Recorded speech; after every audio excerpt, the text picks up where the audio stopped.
Pak Said, saya mengutip pernyataan Anda di beberapa media ketika ditanya soal aksi 31 Maret atau 313. Anda menjawabnya, tidak senang saya. Apa alasan Anda menjawab itu? Mengapa Anda tidak senang? Pertama, FUI sendiri itu siapa? Ormas apa? Ormas yang menatasnamakan Forum Umat Islam. Umat Islam yang mana? NU sama sekali tidak di bawah FUI.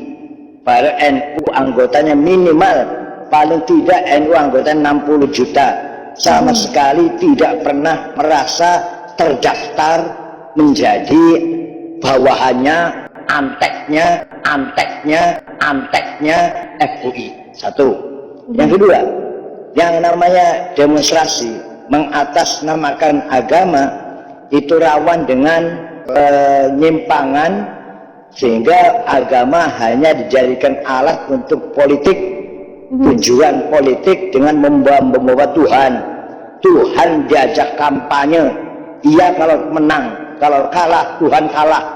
Iya kalau menang itu kalau orangnya diusung itu baik, maka kita bersyukur. Kalau orang kita usung ketika kampanye dengan mengatasnamakan Tuhan jelek, oh Tuhan ternyata memenangkan calonnya yang jelek. Panjang, urut saya panjang kalau bicara agama diajak ke masalah politik. La siyasata fid din wala dina fis siyasah. Tidak ada politik di dalam beragama dan tidak ada agama di dalam berpolitik. Contoh, sholat tidak boleh berpolitik. Sholat agama, ibadah. Bukan menghadiri sholat karena supaya terpilih menjadi anggota DPR, menjadi menang dalam pilihan bupati atau wali kota, gubernur. Sholat yang berpolitik namanya itu. Sama sekali di mata Allah tidak ada nilainya. Jadi agama jangan sekali-kali dijadikan alat untuk kemenangan tujuan politik. Anda melihat sama sekali tidak ada manfaatnya? Ya. Tidak ada manfaatnya. Itu tadi, Allah diajak berkampanye. Ya kalau menang, kalau kalah, Allah kalah. Ya kalau menang kemudian si gubernurnya, si bupatinya, si wali kotanya, presidennya baik. Kalau jelek, sudah negara Islam namanya, Allah dibawa-bawa, ternyata pejabatnya korup, ternyata penyelewengan hukum, ketidakadilan, kemiskinan, kebodohan, merajalela. Apa itu? Allah hasil membawa Allah di dalam memenangkan politik.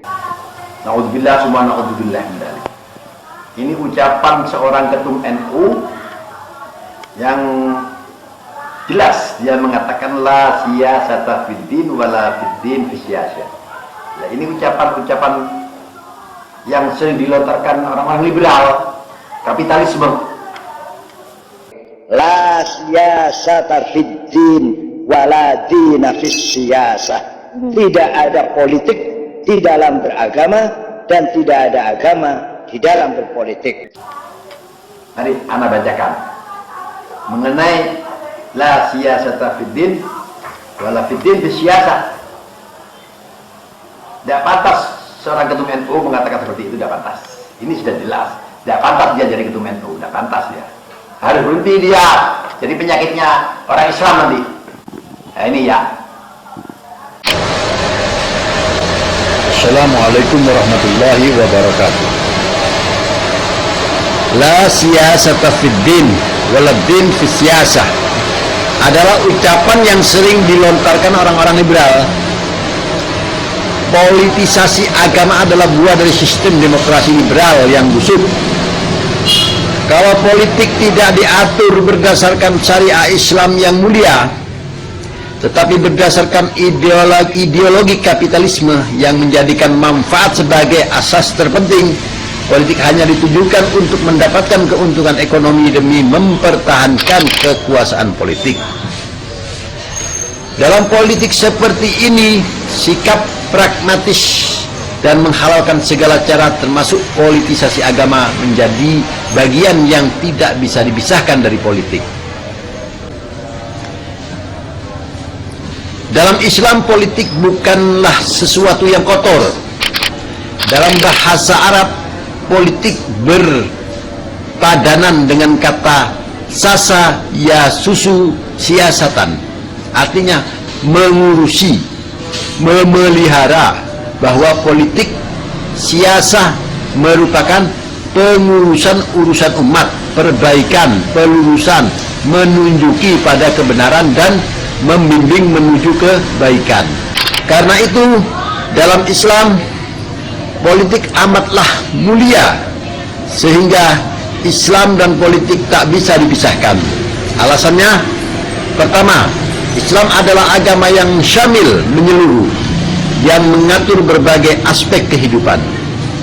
Syariah Islam bukan hanya mengatur masalah ibadah ritual, moralitas, akhlak, ataupun persoalan-persoalan individual. Syariah Islam juga mengatur muamalah seperti politik, ekonomi, sosial, budaya, pendidikan, dan sebagainya. Islam pun mengatur masalah uqubah, sanksi hukum, maupun bayinah, pembuktian dalam pengadilan Islam. Bukti dari semua ini bisa kita lihat dalam kitab-kitab fikih para ulama terkemuka yang membahas berbagai persoalan, mulai dari toharoh bersuci hingga imamah atau khilafah, kepemimpinan politik Islam.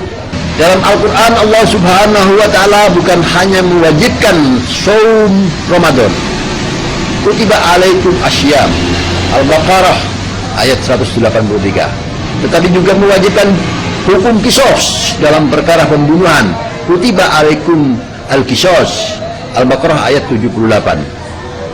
Di dalam Quran surat Al-Baqarah ayat 216, Allah Subhanahu wa Ta'ala pun mewajibkan perang jihad dengan firman-Nya, kutiba alaikum al-qital. Menurut para mufassir, semua frasa kutiba alaikum dalam ayat-ayat tersebut memberikan makna furida alaikum. Al-Quran juga tak hanya membahas sholat, aqim sholah, Al-Baqarah ayat 43, tetapi juga bicara ekonomi saat menghalalkan perdagangan dan mengharamkan riba, Al-Baqarah ayat 275. Juga saat mewajibkan pendistribusian harta secara adil di tengah masyarakat, Al-Hasr ayat 7. Masjid Nabawi sendiri pada masa Rasulullah SAW bukan hanya digunakan untuk urusan ibadah ritual, tetapi juga tempat Rasulullah SAW bermusyawarah bersama para sahabatnya untuk membicarakan segala urusan rakyatnya, termasuk mengatur strategi perang. Hingga kini di Masjid Nabawi berdiri kokoh usuwanah wufud, tiang delegasi. Disinilah Rasulullah SAW menerima tamu-tamu kenegaraan. Posisinya paling ujung dari sudut mihrab tahajud.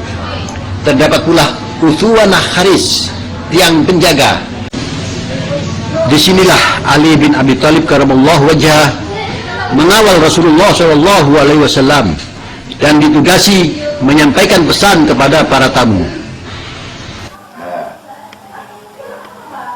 Ya.